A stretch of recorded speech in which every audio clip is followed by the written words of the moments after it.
ska and reggae band. Rob and I had a band called Baby Grand before that. That was signed to Arista. We'd done a couple of albums, and very proud of those records. They're like sort of like Steely Dan on steroids, like very, very prog. Oh, I like that. A I'll have to lot check of, it out.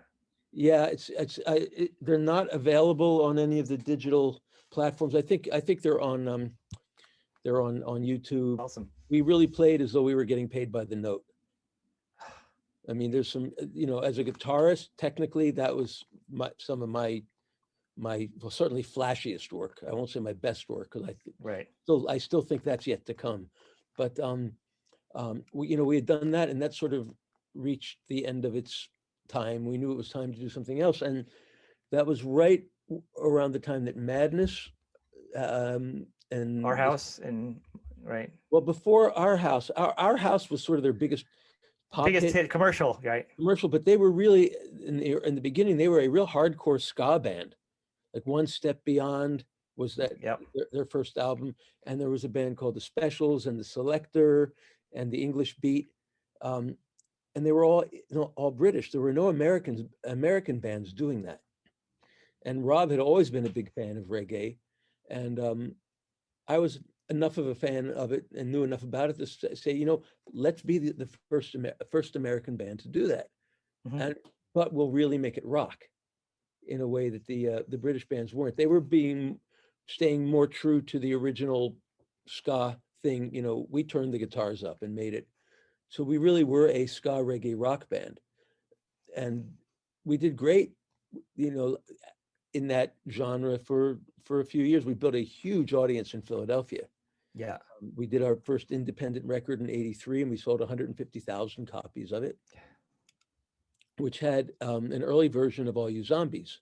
Which is huge because I don't think people realize. I mean, where we're watching, if you're doing it generationally, this is not the internet. This is do it yourself. This isn't like you put it up there on a social media site and thousands of people can see it. This is foot to the ground, shows, sweating out. So that's a huge number. That's like no, this was flyers going up on phone poles. This was bumper stickers, and this was also the support of local radio.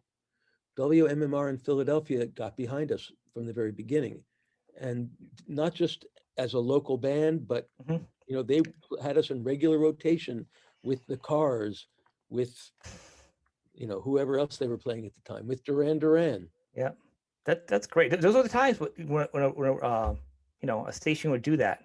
Stations could break bands. Yep, they really did. I don't know that they do anymore, but there's radio still. there is, and it's funny.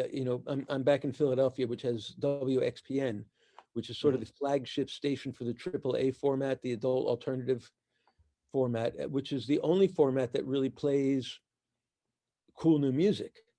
Yeah. And it's funny because Adele is one of the biggest pop stars in the world. WXPN broke her. They were the first station to play Chasing Pavements. Really? Because it was a cool track.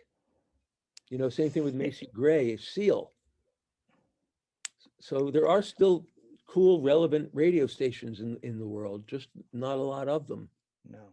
How did you, because you were big, Cyndi was just starting to break too. Well, coming out at the same time. How did you get affiliated to actually be working on an album and songwriting? Because, you were still a new artist yourself and, Well, the often unsung hero in all of this was a guy named Rick Chertoff, who was the drummer in the first band that Rob and I were in college. Okay. Who, after he graduated, decided that he wasn't going to be a drummer anymore, and he was going to be a record producer and A&R guy. And he got a job for Clive Davis at his new label, Arista. And the first thing he did was he found Mandy for Barry Manilow. Which, look, not my bag, but but it's huge. Right, it's not mine either, but musically it's huge. Yeah, and to find that song and say, this guy should sing it, that is A&R, artist and repertoire. Yeah. So Rick got Baby Grand, the next band that Rob and I were in together. He got us signed to Arista and produced those records. Then, the Baby Grand thing ended, and Rick left Arista and went to Columbia, where he became a staff producer and A&R guy there. And in '82, they asked him if he wanted to produce this girl, Cyndi Lauper, who they had just signed.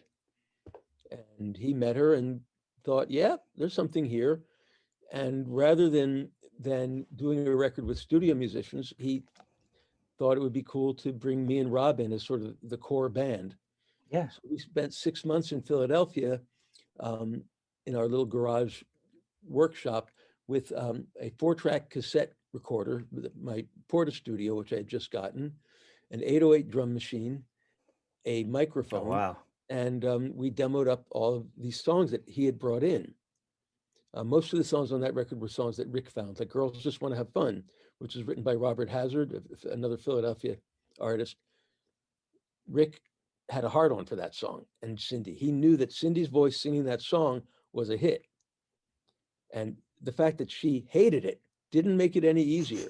She thought it was demeaning to women. I will never sing that song. And it wasn't until we came up with that arrangement, that I came up with that guitar riff, that all of a sudden her tune changed. And I always wanted to sing that song. It's so empowering to women. But so that was Rick. And Rick really, we all hunkered down and we came up with those arrangements and, went to the record plant in New York and made the album. And somewhere along the way, Cyndi and Rob wrote a song called Time After Time. Reggae thing we were doing. But then when we went to, we did the Cyndi record. We had our huge following in Philadelphia. We did our indie record, Amore, sold a bunch of them, got signed to Columbia, and started writing songs for that record. And one of the earliest songs we wrote was And We Danced. Okay. I remembered the song that we had used the mandolin on from our first demo that went by the wayside. The song wasn't great, but it had a really cool mandolin melodica riff. So I sort of adapted that to what And We Danced was becoming. And that's when it reappeared. And the melodica, reappeared as well in a more prominent role. Which is really kind of tied to you guys on a huge level. And then something else happened. I remember specifically while we were in pre-production for that song, I was looking for a guitar part. And with the Hooters, I had in our ska and reggae phase, I had kind of put my rock guitar dreams aside. I just thought idiomatically, the ska thing is more clean guitar, not so much shredding. It's, kind of more basic punky. And we were looking for a guitar part, and Rick Chertoff was with us, and he said, how about you turn that guitar up and sound like Eric Bazilian again? So I did, and I came up with that guitar riff, the arpeggiated verse riff and the chordal chorus riff. And then, our drummer got to play rock drums again for the first time in a while, which is something that he's amazing at. And then it found its way into Day by Day and Where Did the Children Go? And it really became a signature part of our sound. It was great.